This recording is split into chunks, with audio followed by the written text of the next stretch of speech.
Hey guys, so today I'm back with another book review on the Vampire Diaries series. I will be reviewing the second book in the series, The Struggle.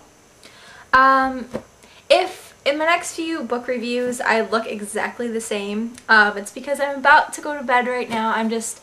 I don't know, I just feel like filming a bunch of book reviews right now because I have a lot of books to catch up on, and I'm nice and cozy right now. I have my lights turned down and my candle burning in the back right there.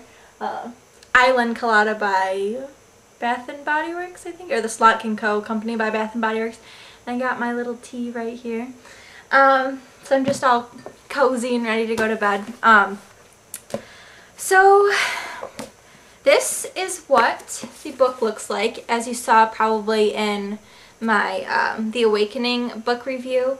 It's the same exact book. It has both of the books in the series, but before I bought this book, well, I didn't actually buy this. My mom bought this book for me for Christmas, but before I did that, I had bought this book, which was the single The Struggle book, and it has the characters of on the actual Vampire Diaries series, or TV series. These are the three characters on the show.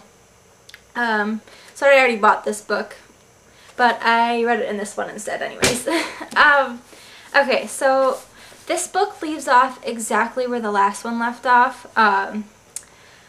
Stefan is missing. Sorry if you didn't read the first book, but Stefan is missing, and we find out that Damon is the cause of all the attacks in town. We know that he killed Mr. Tanner, their history teacher. And so at the beginning of this book, it is like literally, it's like they put the two books together. There's no, like, you know, beginning of the book and end of the book. It's just like they're merged into one book. She is looking for Damon, and she finds him in the graveyard, and she confronts him about where Stefan is. And Damon does not help her find him, and so she turns to her friends, and Bonnie is a witch. If you didn't, I think we found out that in the first book, but she's a witch and she has psychic powers or whatever. And so they turn to her, and Bonnie uses her powers, and she's able to find Stefan. She goes into some trance or whatever, and she's able to find Stefan. And, like, you know, she gets bits and pieces of where she thinks he is, and they figure out he is in a well. He was beat up, like, you know, basically, like, they think Damon did it, but he was beat up and thrown in this well.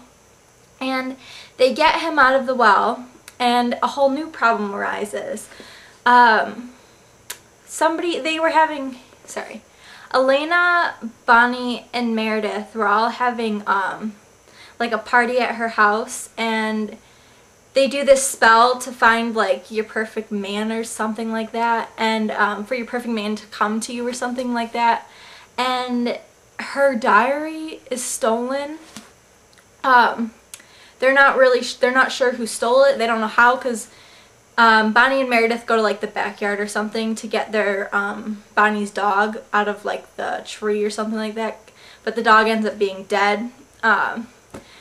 Sorry that this is taking so long to explain, but so yeah, Elena's diary is stolen, and that's basically where the whole entire story revolves around. I'm not really giving too much away, but Caroline is the one who ends up stealing. They figure out that Caroline's the one who stole the diary. They think it's Damon at first, but they figure out it's Caroline who stole the diary. And so Caroline has this evil plan to reveal all of Elena's secrets to the town, to incriminate Stefan for being the killer, because it has, like, all of, you know, all these coincidences where he's at all of the deaths that have taken place since they've been in town. So she's going to read it at the Founders Day parade. So that's, like, the whole entire thing. The whole entire story is the three friends try to get the diary back. Stefan doesn't know any of this because Elena doesn't tell him any of this.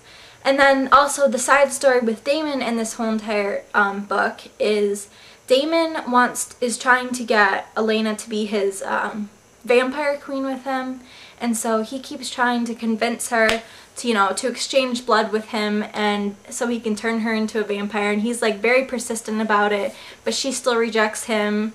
And so there's that whole, he's still a bad guy in this book. So yeah, that's basically the whole entire story. There's not really much to it. It's a very short story. The other thing that I wanted to say about this is in the first review I did of the first book, I complained about how much I hated Elena's character in the books, and she's gotten a little bit better in the second book. The first book was just horrible, but like her character was just a horrible person. In this one you can tell she's a little bit more caring towards her friends and towards Stefan. You still don't really see the love between Stefan and Elena, but it's a little bit better. Her character gets a little bit more tolerable in this book, which I was happy about, because otherwise I just don't even think I'd want to read it if she was still the same whiny, selfish person that she was in the first book. But that is it. I'm about to go film the next book in this series, which is The Fury and Dark Reunion. These are the last two in the original series.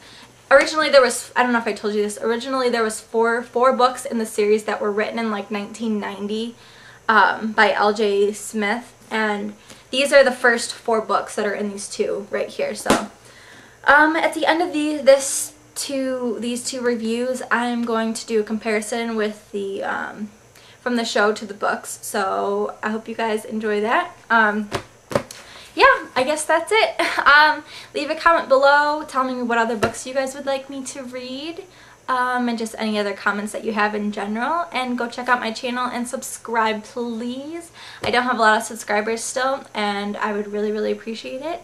I guess that's it. Okay, see you guys in my next video. Bye!